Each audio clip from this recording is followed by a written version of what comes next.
নমস্কার বন্ধুরা, welcome back to my YouTube channel gardening with Sushovan. আজ আমি তোমাদের সাথে আমার ছাদ বাগানের একটি পনসেটিয়া গাছের সাথে পরিচয় করিয়ে দেব। বন্ধুরা, এই যে পনসেটিয়া গাছটিকে তোমরা দেখছো, এই গাছটির বয়স 1 বছর। এই গাছটি আমি 10 ইঞ্চির একটি মাটির টবে প্রতিস্থাপন করেছিলাম। এই পনসেটিয়া শীতকালীন খুব সুন্দর একটি গাছ।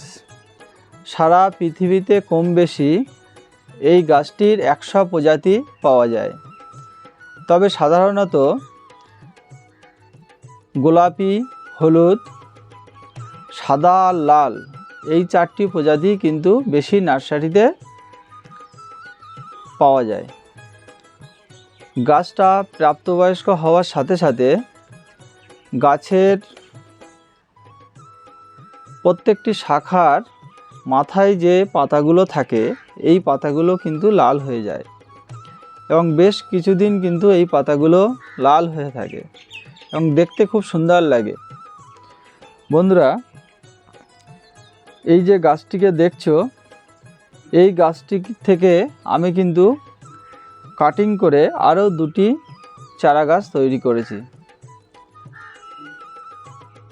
যে সমস্ত বন্ধুরা আমার এই ভিডিওটি প্রথম দেখছো, তাদেরকে বলবো পরবর্তী নতুন নতুন ভিডিও আমার চ্যানেলে পাওয়ার জন্যে অবশ্যই আমার চ্যানেলটিকে সাবস্ক্রাইব করে দিও।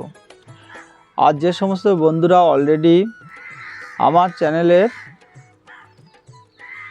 সাবস্ক্রাইব করে দিয়েছো, তাদেরকে অসংখ্য ধন্যবাদ। আমার এই পনসেটিয়ার রং কিন্তু গোলাপি, খুব সুন্দর লাগছে।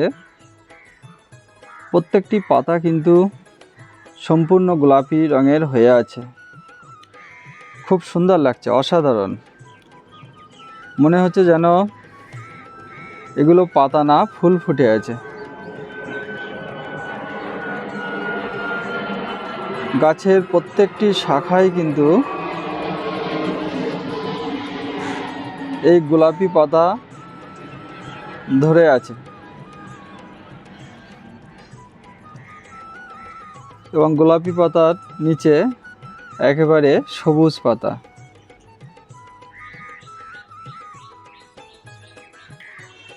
নিচে কিন্তু কয়েকটা ডালেও ফুটে আছে। মনে হচ্ছে যেন এক একটা লেয়ার তৈরি হয়েছে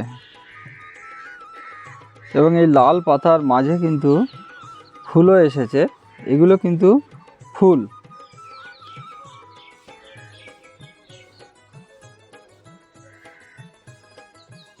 এবং এই ফুলগুলো অল্প কিছুদিনের মধ্যেই হয়তো ফুটে যাবে। এই গোলাপি পাতা ও ফুলের মেলবন্ধনে এই ডালগুলির সৌন্দর্য কিন্তু আরও বেড়ে যাবে।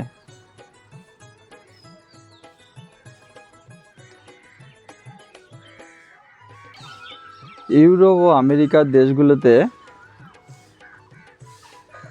শীতকালে অর্থাৎ বড়দিনের সময় এই পনসেটিয়া গাছটি নার্সারি থেকে বেশি বিক্রি হয় এবং ইনডোর ও আউটডোর প্লান্ট হিসাবে কিন্তু এটি খুবই জনপ্রিয়।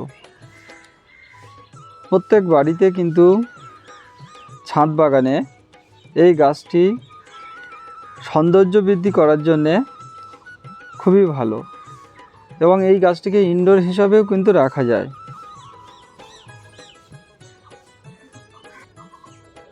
দশ ইঞ্চির মাটির টব এবং টবের নিচেও একটা ডাল, ছোট্ট ডাল, এই ডালটিও কিন্তু খুব সুন্দর লাগছে।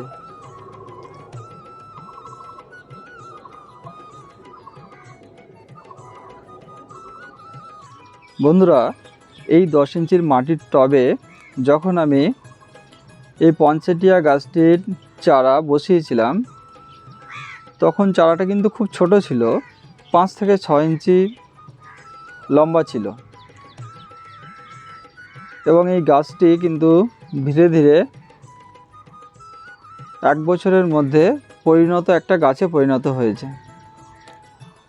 প্রথম অবস্থায় আমার কিন্তু মনে হতো যে গাছের পাতা কিন্তু সবুজই ছিল, এই কালারফুল পাতা কিন্তু প্রথমে আসেনি। এই অবস্থায় আনতে আমাকে কিন্তু 1 বছর অপেক্ষা করতে হয়েছে এবং এই 1 বছর আমি গাছটার সঠিক পরিচর্যা করে গেছি। এবার বলি মাটি। এই পনসেটিয়া গাছের জন্যে কী ধরনের মাটি তোমরা প্রস্তুত করবে।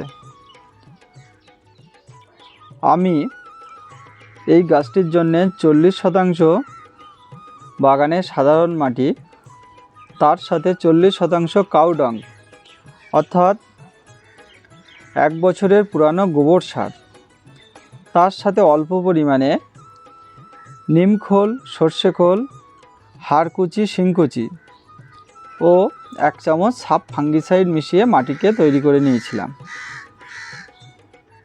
এই মাটিটা 1 মাস আমি ছাদে শুকিয়েছি, তারপরেই কিন্তু টবে গাছ প্রতিস্থাপনের জন্যে ব্যবহার করেছি।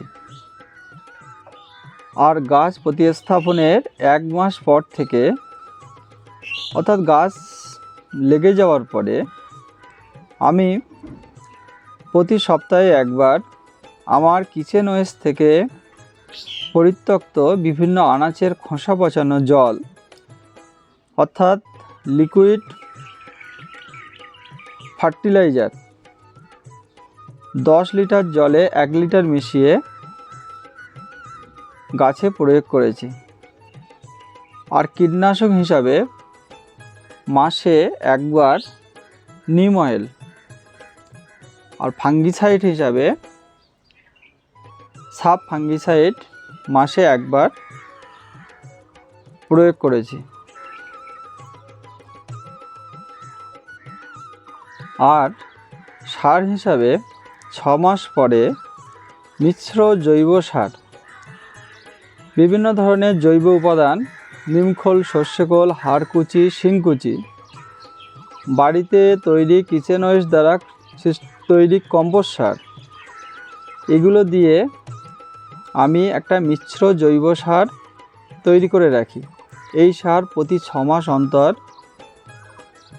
গাছে কয়েক মুঠো করে প্রয়োগ করি।